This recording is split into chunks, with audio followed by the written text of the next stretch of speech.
예, 각 이벤트와 이슈별로 투자 전략 어떻게 세워볼 수 있을지 함께 고민해 보도록 하겠습니다. 오늘 하이투자증권 투자솔루션팀의 이동근 차장과 함께합니다. 어서 오십시오.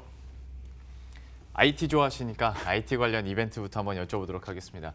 갤럭시 S20하고 Z 플립 공개가 됐지 않습니까? 여기에 대해서 투자 전략도 한번 여쭤보도록 할 텐데 그냥 기존의 스마트폰이 나왔었다면 아무래도 지금 뭐 주식시장에서는 카메라 모듈 관련 쪽으로 많이 접근을 하는데 이번에는 Z 플립이 워낙 뉴스도 많이 타고 화제가 되다 보니까 폴더블 폰 쪽으로 뭐 관심을 갖고 하다 보니 많은 분들이 이제 뭐 힌지나 아니면 뭐 강화 유리, UTG 네. 쪽으로 얘기를 많이 하거든요. 좀 이번 행사와 관련해서 차장님께서는 어디에 포인트 두고 계십니까? 사실 이제 이번에 S20가 나오고 또 이제 Z 플립이 나왔는데 개인적으로는 사실 갤럭시 S20 쪽에 저는 조금 더 포커스를 맞추고 있습니다. 이게 무슨 말씀이냐면은 갤럭시 S20에서 가장 눈에 띄는 부분은 역시 카메라 스펙의 진화라는 건 뭐 다 아시는 얘기고요. 특히 이제 1억 화소 이상의 카메라가 드디어 장착이 됐다는 거예요. 네. 상당히 이제 그 하드웨어 분야에서의 어떤 카메라의 진화는 삼성전자뿐만이 아니라 대부분의 지금 스마트폰 메이커들, 특히 이제 그 하이엔드급 스마트폰 메이커들의 어떤 공통적인 그런 특징인데 삼성전자가 제일 앞서 있다는 부분이 다시 한번 증명이 됐다고 저는 말씀드릴 수가 있겠고요. 네. 사실 그래서 이제 향후에도 이러한 흐름들이 계속해서 이어질 수밖에 없다. 왜냐하면 지금 사실 스펙에서의 더 이상 진화가 쉽지가 않아요, 이제는. 그렇기 때문에 카메라 쪽에서 뭔가 계속 접목을 하거나 진화를 하면서 여기서 뭐 이제 뭐 5G하고도 접목을 하고 더 나아가서는 뭐 이제 AR, VR이라든가 이런 쪽하고 계속해서 그런 그 어떤 그 고난이도의 이런 기술들하고 이제 접목을 할 것으로 보이기 때문에 결국 이 부분에 좀 초점을 맞춰야 된다고 생각을 하고요. 물론 Z 플립 굉장히 지금 요번에 반응 좋습니다. 지금 뭐 각국에서 지금 매진된다 그러고 있는데 다만 아직까지 폴더블 분야에서는 물론 삼성이 당연히 시장을 선도하고 있는 건 사실입니다. 하지만 삼성도 뭐 여러분 아시겠지만은 지난번에 이제 갤럭시 폴드하고 요번에 Z 플립은 일단 포팩터가 다르지 않습니까? 네. 가로로 접느냐, 세로로 접느냐. 바꿔 말씀드리면은 아직까지 삼성이 가장 앞서 있는 업체인데 아직까지 소비자들한테 한번 선택을 해봐라. 네. 물어보는 거죠. 그러니까 어느 게 좋냐라는 아직까지 이게 뭐 좀 더 그 말씀을 드리자면 이게 아직까지 삼성도 좀 시험 단계가 아닌가라는 생각이 들어요. 아직까지 이게 완제품의 개념보다는 물론 제품은 좋은데 물론 아직까지도 개선돼야 되는 부분들 많고 그 폴더블 기술은 진화와 발전의 단계에 있다라고 말씀드릴 수가 있겠고요. 그러하지만은 뭐 폴더블이 대중화되는 데는 긴 시간이 걸리지는 않을 것 같아요. 그렇기 때문에 뭐 폴더블에도 여전히 저는 관심을 가져야 한다고 생각을 하지만은 우선순위라는 측면에서는 아직까지는 카메라가 조금 더 저는 카메라 쪽에 조금 더 우위가 있는 것이 아니냐는 생각이 들고요.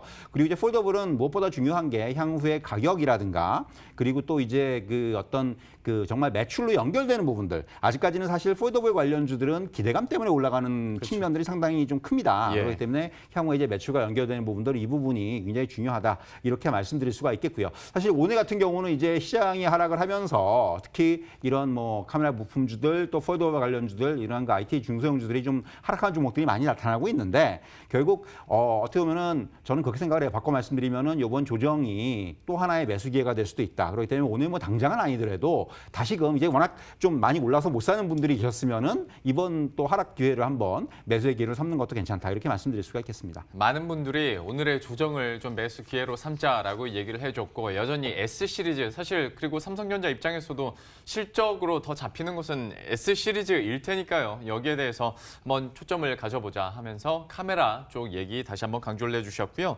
다음 이벤트로 넘어가자면 중국 상황은 워낙 안 좋다 보니 경기 부양책에 대한 기대감은 계속 나오고 있고 실제로 금리 인하 정책을 꺼내 들었는데 시장에서는 이제 더 큰 거 계속 바라고 있긴 합니다. 좀 이번 사안에 대해서 중국의 이번 결정에 대해서 시장 영향력은 어느 정도로 보십니까? 일단 중국 그 인민은행이 쓸 수 있는 그 금리 관련된 정책들이 몇 가지가 있습니다. 이번에 이제 전격적으로 인한 MLF는 인민은행의 중소기업이라든가 농업에 대출을 장려하기 위해서 단기에 이제 그 어떤 그 유동성을 공급하는 정책이고요. 뭐 여기에 이제 20일 날 지금 관심을 막 보이고 있는 대출대금리 LPR. 네. 근데 MLF하고 LPR은 서로 연동되는 개념이기 때문에 MLF를 인하했다는 부분을 LPR을 거의 인하한다고 봐야 될 것 같아요. 그래서 사실 이번에 LPR까지 인하를 하면서 일단 인민은행이 쓸 수 있는 통화 정책들은 지금 앞당겨서 쓰고 있다는 표현을 쓰고 싶고요. 사실 저는 통화 정책보다는 재정 정책이 더 중요하다고 생각을 하는데 2월 7일 날 국무원이 일단 부양책을 발표를 했어요. 2003년 사스 때와 마찬가지로 특정 산업에 대한 감세 조치를 골자로 하는 내용인데 사스 때하고 비교해 봤을 때는 좀 더 빨라지고 좀 더 디테일해졌다는 점이 특징적입니다. 특히 이제 뭐 코로나19 영향에 취약한 산업들을 대상으로 해서 증치세라든가 법인세, 우대세율을 적용할 것이라고 발표를 했고 또 뭐 전염병 예방 물제라든가 생필품 관련된 기업들한테 대한 대출금리도 우대를 하겠다.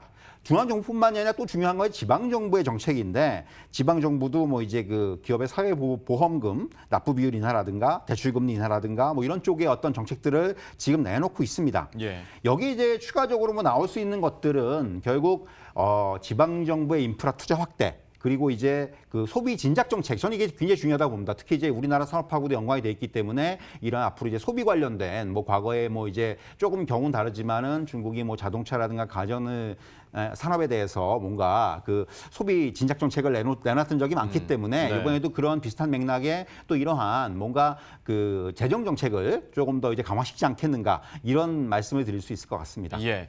그러면 이제 뭐 근데 중국에서 3월 양회 같은 경우에 좀 미뤄질 가능성이 계속 제기되다 보니까 그 전에라도 좀 나올 수 있을지 이것도 좀 궁금해지는 거고 과연 이것이 우리 증시를 다시 한번 좀 끌어올려 줄 수 있을지. 왜냐면 오늘 시장 많은 분들이 이제 유튜브 창에서도 이렇게까지 떨어질 건 아닌데 너무 많이 떨어진다라고 얘기를 하거든요. 좀 어떻게 전망하십니까?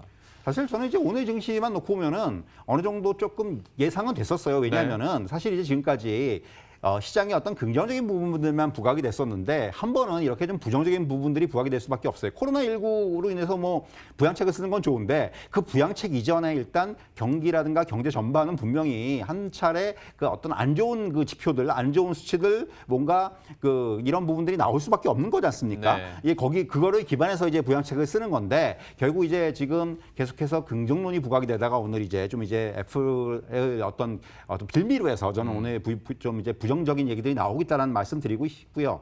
사실 이제 중국의 어떤 적극적인 부양책이라는 부분이 우리나라 증시도 증시지만은 글로벌 증시에 굉장히 그 가장 큰 호재로 작용할 수밖에 없습니다.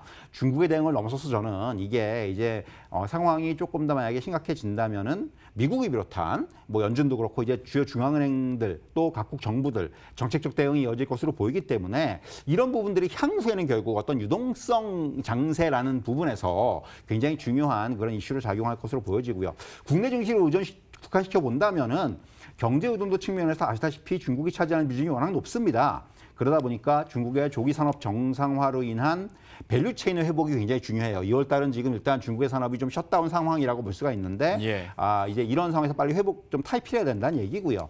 어떻게 보면 또 이제 중국의 이번에 코로나19가 춘절 연휴하고 겹치면서 소비의 부진이 나타났다는 측면에서는 향후 소비 촉진 관련 정책이 나올 수밖에 없기 때문에 이와 관련된 그 중국 관련 소비 업종이 부진을 벗어나는 또 모멘텀을 작용할 수가 있다는 것 이런 부분에도 좀 염두에 두실 필요가 있고요. 더 나아가서는 시진핑 주석의 어떤 방한이라든가 이런 이슈하고 연계될 수가 있기 때문에 중국 소비주들이 지금은 굉장히 안 좋습니다만은 향후에 이러한 모멘텀의 작용을 좀 기대해 볼 수 있다 이렇게 말씀드릴 수 있겠습니다. 중국 정책과 관련해서도 이렇게 이야기를 들어봤고요. 우리 증시 자체에 대해서도 한번 더 얘기를 해보도록 할 텐데 오늘 증시 하락과 관련해서도 또 한 가지를 얘기를 해보자면 지금까지 코로나19로 인해서 그나마 그래도 버텼던 게 이런 바이러스가 결과적으로 펀더멘털을 훼손하진 않더라라고 얘기를 많이 하다가 이제는 펀더멘털 훼손되는 거 아니야? 라는 걸로 좀 바뀌고 걱정이 커지고 기업 실적도 자꾸 전망치가 하향 조정되다 보니까 더 민감하게 시장이 좀 받아들이고 있는 것 같은데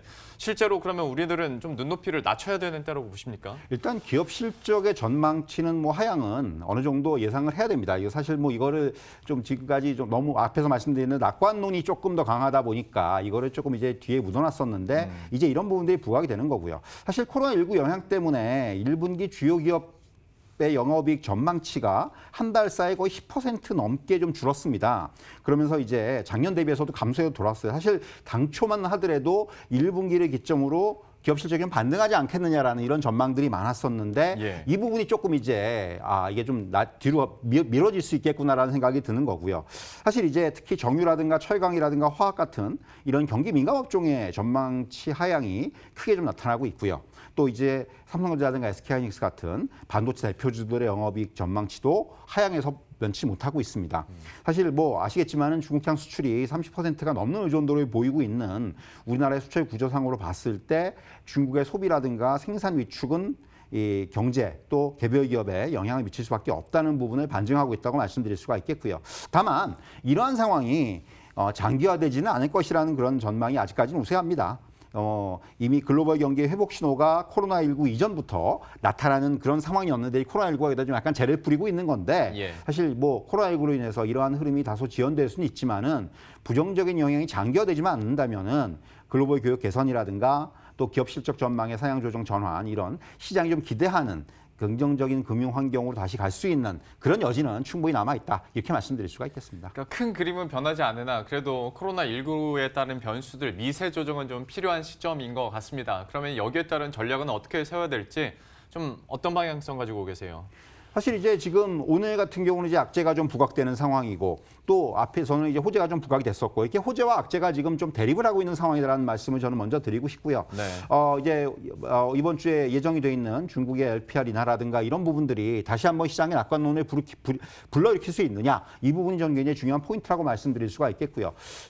주목해야 되는 지표들은 우선 19일 날 공개될 1월 그 FOMC 의사록입니다. 뭐 파월 연준장이 이미 지난주에 하원 상원에서 뭐 이제 현 청와 정책이 경제 성장을 지원하는데 적절하고 미국 경제 전망도 양호하다 이런 얘기를 했어요. 근데 시장에서는 조금 더 기대하는 게 약간 뭐 좀 이제 혹시 뭐 이제 금리 인하라든가 이런 쪽의 발언을 좀 해주지 않겠는가라는 기대를 하고 있는데 예. 사실 의사록에는 뭐 통화 정책과 관련된 명확한 신호는 아직까지는 나타날 것으로 보이지는 않습니다. 다만 이제 이번 뭐 관련된 언급이 어느 정도 조금 더 시장에 우호적일 수 있느냐의 여부가 중요하다 이렇게 말씀드릴 수가 있겠고요. 또한 21일 날 있을 그 미국의 마켓 제조업 서비스업 PMI에도 좀 관심을 가질 필요가 있습니다. 왜냐하면은 여기에 이제 코로나19의 여파가 과연 반영이 되느냐의 여부 이런 부분들이 나타날 수 있는 지표이기 때문에 그런 의미에서 이번 그 마켓 제조업이라든가 서비스 PMI에도 관심을 가질 필요가 있다 이렇게 말씀드릴 수가 있겠고요. 단기적으로는 시장은 뭐 오늘 조정을 받고 있습니다만은 종목 중심의 순환 상승 흐름은 좀 지속될 것으로 보여집니다. 그러니까 뭐 지수 레벨은 부담이 나타나고 있고 오늘 그것이 조금 더 강한 조정의 빌미가 되고 있어요. 그렇기 때문에 상대적으로 상승폭이 적거나 코로나19 이후에 실적 등에 대한 기대가 반영되는 이런 종목들 중심의 어떤 흐름들이 향후에는 좀 이제 어떻게 보면은 좀 차별화가 될 수 있다는 그런 얘기고요. 역시 시장의 중심에서 움직이는 이런 업종이라든가 섹터에 집중할 필요가 있는데 저는 여전히 이번에 뭐 IT 중소형주들이 조정을 받으면 한번 살 수 있는 기회를 줄 것이라고 생각을 하고 있고 뭐 통신 장비라든가 또 뭐 2차 전지, 뭐 전기차 이러한 미래차 관련된 이런 업종들도 여전히 그 에너지는 살아 있습니다. 다만 이제 중간중간에 조정이 나타날 수가 있고 이런 흐름들이 있기 때문에 이러한 조정이라든가 숨고르기 어떤 타이밍을 잘 잡아보는 이러한 전략이 필요하다 이렇게 말씀드릴 수가 있겠습니다. 말씀하신 것처럼 에너지만 정말 살아있다라는 확신이 있다면 이런 조정 시기를 진짜 매수 기회로 삼아볼 수 있을 것 같습니다. 반도체, 스마트폰, 통신장비, 미래차 주목하자까지 이렇게 들어봤습니다. 하이투자증권 투자솔루션팀의 이동근 차장과 함께했습니다. 고맙습니다. 그럼 저희도 여기서 인사드리도록 하겠습니다. 내일 이 시간에 다시 찾아뵙도록 하죠. 시청해주신 여러분 고맙습니다.